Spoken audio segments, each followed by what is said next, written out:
বাবা, শহীদ সিফাতের বাবা, তারপরে ছিলেন শহীদ আলবির বাবা, শহীদ সাইফুল ইসলামের মা, শহীদ অনেকেই ছিলেন এখানে। আজকে আমাদের এই যে সর্বসম্মতিক্রমে যাদের কথাগুলো এখানে নোট করা হয়েছে, এই সবাই সব জায়গা থেকে এসেছে ভাই। কারো কি কোনো একটা টাকা আমরা দিয়েছি যে আপনি আসেন? সুন্দর দিয়েছি কিনা? কোনো কাউকে আমরা এখন পর্যন্ত একটা পানি, একটা বিস্কিট খাওয়াইছি? খাওয়াইনি। আমরা সবাই সব জায়গা থেকে ক্ষুধার্ত রয়েছি। ব্যক্তিগতভাবে আমরা সবাই ক্ষুধার্ত, সবাই একই ভুক্তভোগী, কারণ আমরা ভালো নাই। আমার এক আহত যোদ্ধা, আহত ভাই গ্রামের বাড়িতে পড়ে রয়েছে, সে খাটে বসে কাঁদছে, তার কান্না আল্লাহ দেখছে। আমরা উপলব্ধি করছি। কেন উপলব্ধি করছি? আমাদের শরীরের এক প্রান্তে গুলি লেগেছে, এক পাশ থেকে বেরিয়ে গেছে। সুতরাং আমরা তাদের ব্যথা বুঝি। যারা আমাদের নিয়ে এতদিন কাজ করেছে, সেই ভাইরা পরিপূর্ণ কাজ করলে আজকে আমাদের এখানে আসতে হতো না। পরিষ্কার। আমরা এখানে কোনো এই বিস্তারিত আলোচনার আর সুযোগ নেই। যারা এখন পর্যন্ত শহীদ জুলাইয়ের 1 লাখ টাকা পাননি, সমস্ত কাগজপত্র জমা দেওয়ার পরেও তাদের মনে কতটা কষ্ট তা ফিল করতেছি আমরা। কারণ আমরা এই পাশে থেকেও আমরা এখন পর্যন্ত অনেকের বক্তব্য শুনছি, তারা 1 লাখ টাকাও পায় নাই। সুতরাং আপনারা যে ব্যবস্থা নেবেন, আপনাদের সাথে আমরা আছি। এখন আমরা যারা একত্রতা ঘোষণা করছি, আমরা যারা একসাথে আছি, বিশৃঙ্খলভাবে আমরা কোনো কিছুতেই আগাতে পারবো না। এবং আমাদের কোনো কমিটির দরকার নাই, আমাদের কোনো নেতা হওয়ার প্রয়োজন নাই। আমাদের 22,000 আহত ফ্যামিলির আমরা একজন মুখপাত্র। আমাকে পছন্দ হবে না, আমার দায়িত্ব নেসার ভাই নেবে। আমার পছন্দ হবে না, আমার দায়িত্ব বাবু ভাই নেবে। আমাকে পছন্দ হবে না, বিভিন্ন যারা আছে, নাম ধরে বলতে গেলে সময় লাগবে, তারা দায়িত্ব নেবে। আমার সব উদ্দেশ্য যে আমার প্রকৃত 22,000 আহত ভাইরা যাতে ভালো থাকবে, আমি সেই সিদ্ধান্ত মাথা পেতে নেব। আপনারা একমত কিনা?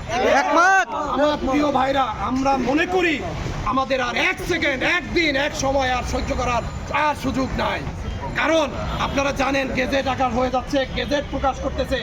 এই 31 তারিখের ভিতরে যদি গেজেট হয়ে যায়, আমরা আমাদেরকে বলবে, আরে আপনার ডাক্তারের কাছে যান, আপনার সিভিল সার্জনের কাছে যান, আপনার শহীদ জুলাইতে যান, আপনার অমুক জায়গায় যান। তাদের কথা বলার ধরন, তাদের কথা বলার কষ্ট এখন এরকম হয়ে গেছে যে আমাদেরকে প্রত্যেক দরজা দেখিয়ে দিচ্ছে। আমাদের রক্তে এখনো রাজপথ বন্ধ, এখনো রাজপথ ভেজা। আমাদের রক্তের উপরে দাঁড়িয়ে তারা এখন সচিবালয়, মন্ত্রণালয়। সুতরাং একটা সেকেন্ড তাদের এই সব তামাশা আমরা কোনো মতে সহ্য করবো না। আমরা যেটা এখন বলবো, আমরা কোনো বক্তৃতা যাচ্ছি না। আপনারা যে উদ্যোগ নেবেন, আপনাদের সাথে আমরা একমত। আমরা এই যারা আছি তারা, আমরা কালকে 11টায় আমাদের কোনো দাবি দেওয়া, যদি আমরা আসলে আনুষ্ঠানিক একটা বিষয় থাকে, দাবি দেওয়া যদি করতে যাই, তাহলে আমরা এখন কোনো উপদেষ্টা নয়, আমরা সরাসরি আমাদের যে প্রধান, যার উপরে আমরা আস্থা রেখেছিলাম, আমরা তার দ্বারগোড়ায় যাবো। তার দ্বারগোড়ায় যেতে গেলে আমাদের যেটা প্রথম অবস্থা করতে হবে, সেটা হচ্ছে সমস্ত মিডিয়া কাভারেজ। আমাদের সাংবাদিক ভাইদের জানতে হবে যে আমরা প্রধান সাহেব, ডক্টর প্রধান সাহেবের বাসভবনে, আমরা তার অভিমুখে, আমরা সকল যারা নির্যাতিত, বঞ্চিত পরিবার, আমরা তার অভিমুখে যেতে চাই। সুতরাং আমাদেরকে তাহলে একটা সংবাদ সম্মেলন জরুরি, সাংবাদিকদের জানান দেওয়ার জন্য। আমরা কালকে 11টায় প্রেস ক্লাবে আমরা সেই সংবাদ সম্মেলন করতে পারি, যদি আপনাদের মত থাকে। মত থাকে আমরা করতে পারি। আপনারা মত আছে, আপনারা অবশ্যই সেই সংবাদ সম্মেলনে আপনাদের সদরে গ্রহণ করবেন, আপনারা আমন্ত্রিত। এখন আরেকটা বিষয়, একটা পয়েন্ট আপনাদের জানাই দিই, যে ভাইরা যে ধরনের কথা বলছেন, আমার হয়তো আমার এই কথা আপনাদের সবার মনের কথা এক, সেটা হচ্ছে আমরা আর সময় নষ্ট করব না।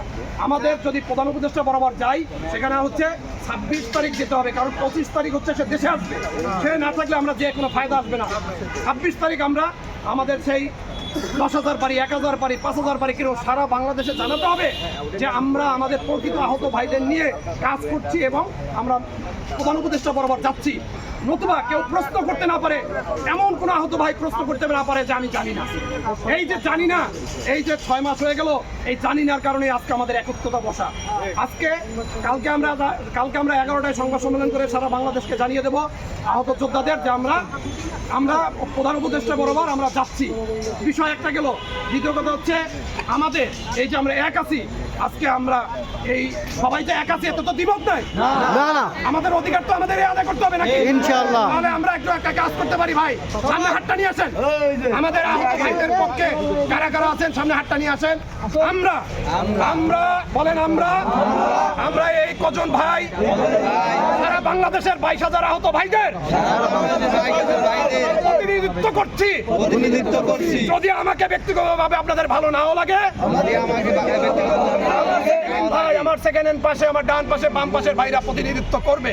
আমাদের ডান পাশে এখানে আমি এবং আমাদের কারো দ্বিমত থাকার সুযোগ নাই। আমরা প্রকৃত আহত যোদ্ধাদের পক্ষে রাস্তায় নেমেছি, আমাদের অধিকার আমরা আদায় করব ইনশাআল্লাহ। আমি স্বেচ্ছায়